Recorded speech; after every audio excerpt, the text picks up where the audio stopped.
Israel, Lebanon और Iran के बीच तनाव गहराता जा रहा है। हालात ये हो गए हैं कि अब लड़ाई आर पार की हो गई है।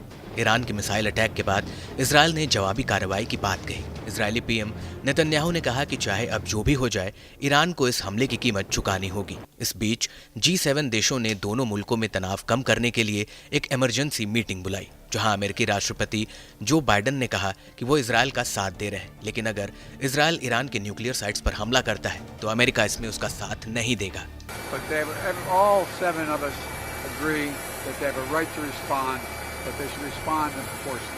दूसरी ओर अमेरिका के पूर्व राष्ट्रपति डोनाल्ड ट्रंप भी इस विवाद में कूद पड़े हैं। ट्रंप ने भड़काऊ बयान देते हुए कहा कि ईरान के हालिया मिसाइल हमले के जवाब में इजरायल को ईरान के परमाणु सुविधाओं को निशाना बनाना चाहिए। ट्रंप की ये टिप्पणी राष्ट्रपति जो बाइडेन के बयान के बाद आई है। What do you think about Iran? Would you hit Iran? And he goes, as long as they don't hit the nuclear stuff. That's the thing you want to hit, right? I said, I think he's got that one wrong. Isn't that what you're supposed to hit? I mean, it's the biggest risk we have.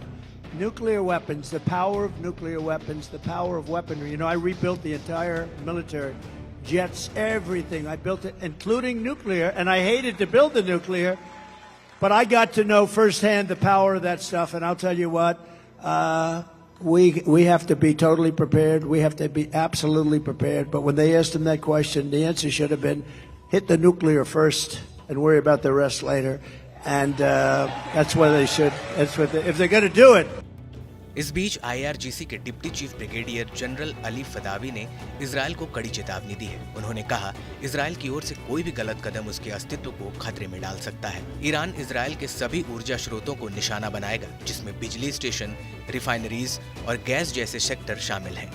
Iran में इन सभी लक्ष्यों पर एक साथ हमला करने की क्षमता है। वहीं Iran army commander in chief ने भी इजरायल को धमकी दी है। मेजर जनरल अब्दुल रहीम मौसवी ने कहा, इजरायल को किसी भी लापरवाही कार्रवाई के लिए गंभीर और विनाशकारी प्रतिक्रिया का सामना करना पड़ेगा। हमने पहले भी संयम और धैर्य का परिचय दिया है।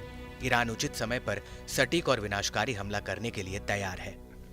वहीं अमेरिकी राष्ट्रपति ने कहा कि वह ईरान तेल फैसिलिटी पर संभावित इजरायली हमलों को लेकर चर्चा कर रहे हैं। बाइडेन के इस बयान के बाद ईरान ने सीधे अमेरिका को धमकी देते हुए कहा, अगर इजरायल और अमेरिका ईरान की तेल रिफाइनरियों को निशाना बनाते हैं तो ईरान सऊदी अरब, अजरबैजान, कुवैत, UAE और बहरीन समेत पूरे इलाके में रिफाइनरियों और तेल क्षेत्रों में आग लगा देगा।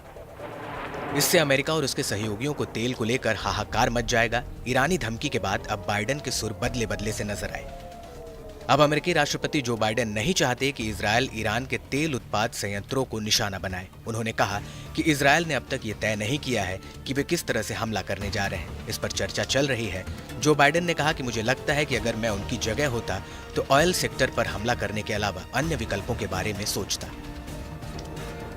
ऐसे में ये कहना गलत नहीं होगा कि मिडिल ईस्ट में जारी तनाव के बीच अमेरिका एक दीवार बनकर ढाल का काम कर रहा है। नहीं तो ये युद्ध कब विकराल रूप ले सकता है, ये कोई सोच भी नहीं सकता। बता दें कि ईरान दुनिया का 7वां सबसे बड़ा तेल उत्पादक है, जो अपने उत्पादन का लगभग आधा हिस्सा विदेशों में निर्यात करता है।